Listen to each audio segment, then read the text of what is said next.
Hello and welcome. आज के इस लेक्चर में हम बात करेंगे अकाउंटेंसी का एक टॉपिक। देखो, जैसा कि अकाउंटेंसी में बहुत सारे अकाउंट्स होते हैं, हम देखेंगे कौन कौन से अकाउंट का डेबिट बैलेंस होता है और कौन कौन से अकाउंट का क्रेडिट बैलेंस होता है। साथ में मैं आपको ये बताऊंगा कि डेबिट बैलेंस क्या है और क्रेडिट बैलेंस क्या है। सबसे पहले शुरू करेंगे जो बहुत सारे अकाउंट्स हैं और कौन कौन से अकाउंट का कौन सा बैलेंस आता है। डेबिट बैलेंस आता है या क्रेडिट बैलेंस आता है, और मैं आपको बताऊंगा इनका डेबिट बैलेंस क्यों आता है और क्रेडिट बैलेंस क्यों आता है। देखो, अब सभी का डेबिट या क्रेडिट नहीं आएगा। कुछ अकाउंट्स ऐसे होंगे जिनका डेबिट बैलेंस होगा और कुछ अकाउंट्स ऐसे होंगे जिनका क्रेडिट बैलेंस ही होगा। अब आपको एक ही चीज, दो तीन बातें, एक चीज नहीं बल्कि दो तीन बातें आपको माइंड में रखनी है। देखो, जो चीज बिजनेस की अपनी है ना, जो चीज बिजनेस की अपनी है, जब बिजनेस के पास ही रहेगी, जब बिजनेस के पास आएगी, उसको हम डेबिट करेंगे और ऐसे अकाउंट्स का हमेशा डेबिट ही बैलेंस आएगा। अगर कोई चीज, अगर बिजनेस को पे करनी है, कोई चीज पेएबल है, जैसे सैलरी है, जो कुछ भी है जो बिजनेस को देनी है, वहां पे हम क्या करेंगे, उस अकाउंट का क्रेडिट बैलेंस ही होगा। एक और चीज देखो, अगर एक्सपेंसेस होंगे ना, तो एक्सपेंसेस का कौन सा अकाउंट आएगा। कोई भी अगर एक्सपेंसेस के रिलेटेड कोई भी अकाउंट होगा तो उसका तो डेबिट बैलेंस ही होगा। एक्सपेंसेस के रिलेटेड कोई भी अगर अकाउंट होगा उसका डेबिट बैलेंस ही होगा। अगर इनकम और गेन्स के रिलेटेड अगर कोई अकाउंट होगा तो उसका क्रेडिट बैलेंस ही होगा। अब मैं आपको एक एक अकाउंट को अच्छे से बताऊंगा। अब देखो, हम शुरू करेंगे कैपिटल के साथ। सबसे पहले हमें कैपिटल देखने को मिलेगा जहां पे, अब ये जो कैपिटल अकाउंट है ना, तो कैपिटल अकाउंट क्या है। कैपिटल अकाउंट मतलब बिजनेसमैन है जहां पे। तो देखो, हमें एक सेपरेट एंटिटी का कंसेप्ट अकाउंटेंसी में देखने को मिलता है। अब सेपरेट एंटिटी के अकॉर्डिंग ये जो बिजनेसमैन है ना, ये बिजनेस से अलग है, इसीलिए ये जो कैपिटल है ना, ये बिजनेस के लिए लाइबिलिटी है। ये बिजनेस को, बिजनेस के लिए क्या है, लाइबिलिटी है और इसको पे करनी पड़ेगी। इसको ये पेएबल है बिजनेस के लिए, इसके लिए, इसलिए लाइबिलिटी जो है, लाइबिलिटी का क्रेडिट बैलेंस ही होगा। अभी हम बात करेंगे लैंड और बिल्डिंग्स की, प्लांट एंड मशीनरी की, इक्विपमेंट की, फर्नीचर एंड फिक्सचर्स की, cash in hand, cash at bank, debtors, bill receivable, stock of raw material, stock finished, purchases, carries inwards और कैरीज आउटवर्ड्स। देखो, ये जो मैंने अभी बताया ना, इन सभी का डेबिट बैलेंस है। अब मैं आपको बताऊंगा इनका डेबिट बैलेंस क्यों है। देखो, लैंड एंड बिल्डिंग्स ये तो बिजनेस की अपनी है ना, इसलिए इसका डेबिट बैलेंस है। प्लांट एंड मशीनरी भी बिजनेस की अपनी है, इसीलिए जे भी डेबिट बैलेंस है। इक्विपमेंट, फर्नीचर एंड फिक्सचर जे भी बिजनेस के अपने ही हैं, इसको पे नहीं करने हैं किसी को, इसलिए इसका भी डेबिट बैलेंस होगा।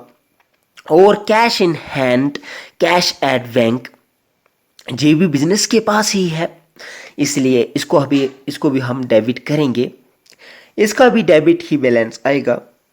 अगर कोई डेटर्स होगा, देखो डेटर्स का क्या मतलब है।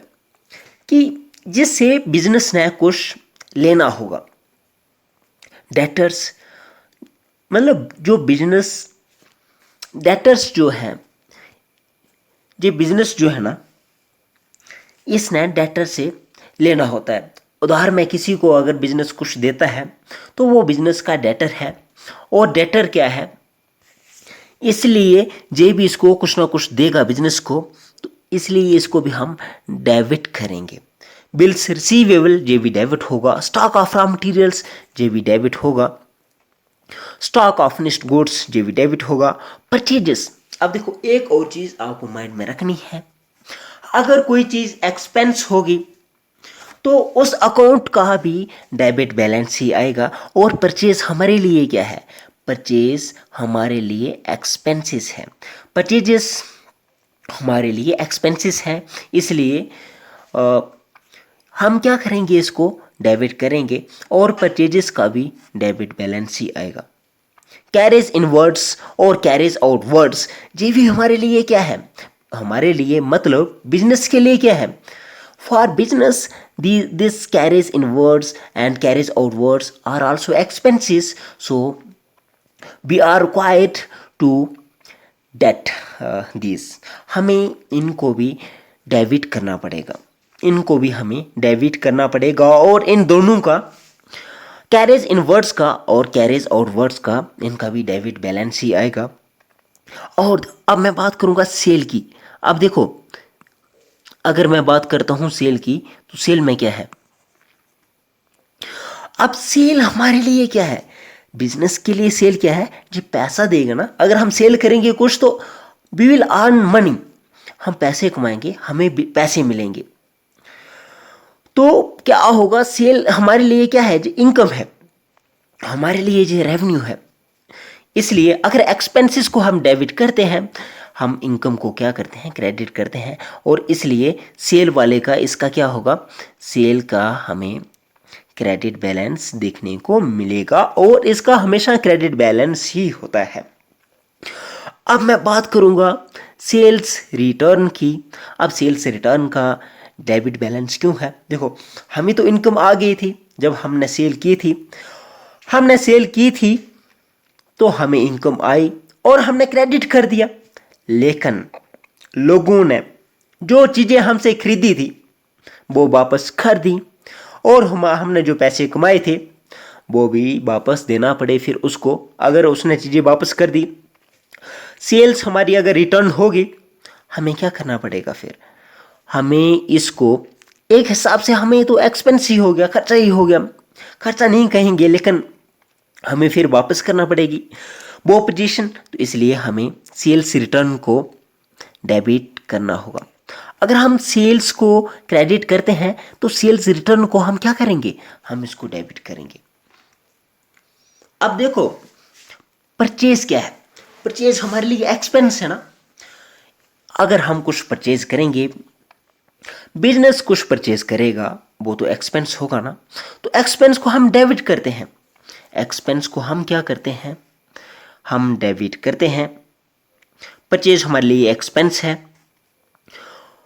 और अगर परचेज को हम, जो हमने परचेज किया होगा, जो हमारे लिए एक्सपेंस होगा, अगर हम उसको रिटर्न कर देंगे तो फिर हम उसको क्रेडिट कर देंगे। जैसा कि आप जहां पे देखो, जहां पे देखो आप, ये परचेज है ना, अगर हम परचेज करेंगे तो ये हमें एक्सपेंस हो जाएगा, तो इसको हम डेबिट करेंगे। अगर हम परचेज को रिटर्न करेंगे, अगर हम परचेज को रिटर्न करते हैं तो हम क्या करेंगे, हम फिर इसको रिटर्न कर दिए तो फिर हम इसको क्रेडिट कर देंगे, हम इसको क्रेडिट करेंगे। अभी अगर इंटरेस्ट पेड है, अगर हमें इंटरेस्ट पेड करना है तो हमें क्या है, इंटरेस्ट पे करना है। अगर इंटरेस्ट पेड है तो इसको हम क्या करेंगे, इंटरेस्ट पेड को हम क्रेडिट करेंगे।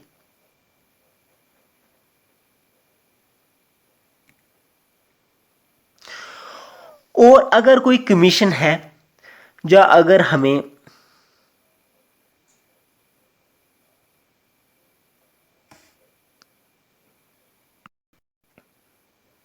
देखो मैंने जहां पे गलत बोला, ये जो इंटरेस्ट पेड है ना, इसको हम क्या करेंगे, इंटरेस्ट पेड हमारे लिए ये एक्सपेंस है ना, अगर हम इंटरेस्ट पे करेंगे तो ये हमारे लिए एक्सपेंस है, और हम एक्सपेंस कहाँ पे लिखते हैं, डेबिट साइड, और इसलिए ये हमारे लिए क्या रहेगा, ये हमारे लिए इंटरेस्ट पेड एक्सपेंस रहेगा, और इसलिए हम इसको डेबिट साइड लिखेंगे। एक्चुअली ये पेज ना, इसकी जो मैंने फ़ोटो ली हुई है ये थोड़ी सी टिल्टेड है, दैट्स वाई समटाइम्स ये कंफ्यूज करती है, थोड़ा सा आगे पीछे हो जाता है। और देखो इंटरेस्ट पेड हमारे लिए एक्सपेंस है, इसलिए हम इसको डेबिट करेंगे। और देखो अब कमीशन या डिस्काउंट अगर हमें मिल रहा है ना, तो हमें क्या है, कमीशन मिल रही है, हमें तो इनकम आ रही है ना, हम क्या करेंगे, इसको हम इसको क्रेडिट करेंगे। हम इसको क्या करेंगे, हम कमीशन या डिस्काउंट को जो हमें मिलेगा इसको हम क्या करेंगे, हम क्रेडिट करेंगे।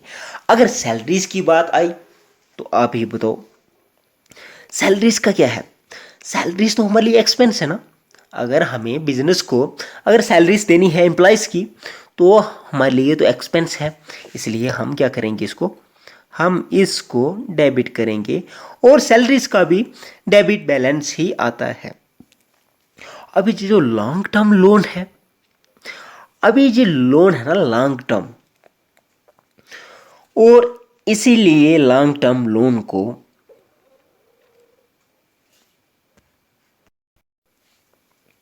देखो, ये जो लॉन्ग टर्म लोन है ना, ये हमें फायदा ही तो दे रहा है ना।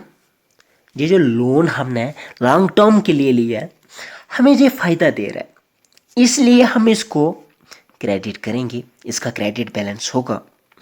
और जो बिल्स पेएबल है, अभी बिल्स क्या है, अभी पे करने हैं, पे नहीं किए हैं, ये भी क्रेडिट है।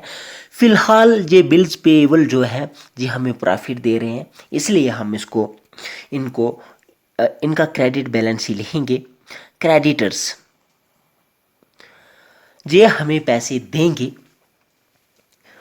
और हमें इनकम आएगी, प्रॉफिट होगा, इसलिए इनको भी हम क्या करेंगे, इनको भी हम क्रेडिट करेंगे।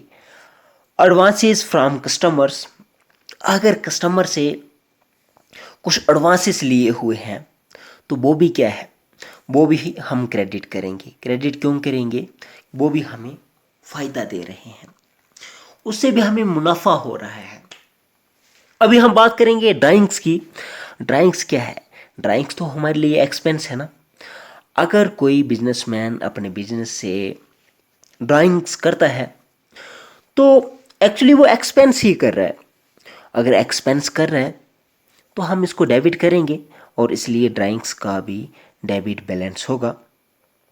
अब लास्ट में मैं आपको थोड़ा सा बताऊंगा, जहां पे थोड़ा सा मैं आपको जहां पे जी बताऊंगा, आप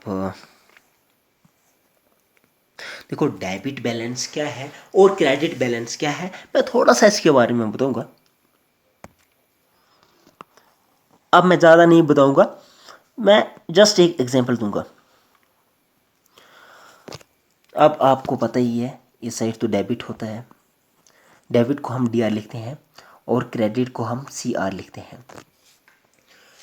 मान लो इस साइड किसी भी वजह से अमाउंट जो है 5,000, 6,000, 7,000, इस साइड क्या है 8,000, 5,000, 1,000, ये डेबिट साइड है, ये डेबिट साइड है, ये क्रेडिट साइड है। आप देखो डेबिट साइड है ना, हम टोटल करेंगे इन दोनों को, 5 and 6 11, 11 and 7 18, ये इसका 18 हो गया, 18,000, और इसका 8,000, 5,000 और 1,000, ये हो गया 14,000, इसका 14,000। अभी मैं आपको क्या बताऊंगा, जे 14 जे कम है ना, इस साइड कम हो गया, इस साइड कितना हुआ, इस साइड 14 हुआ ना, इस साइड 14 हुआ, और इस साइड 18 है। और ज़्यादा कौन सा है, ज़्यादा तो 18 है ना, 18 ज़्यादा है, 14 कम है। और बैलेंस किसका होगा?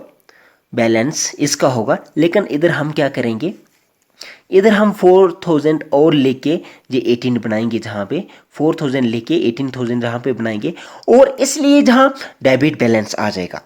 अगर इस साइड का बैलेंस ज़्यादा होता ना, फिर हम क्रेडिट बैलेंस बोलते। फिर जो बैलेंस जैसे मैं थोड़ा सा और बताता हूँ आपको।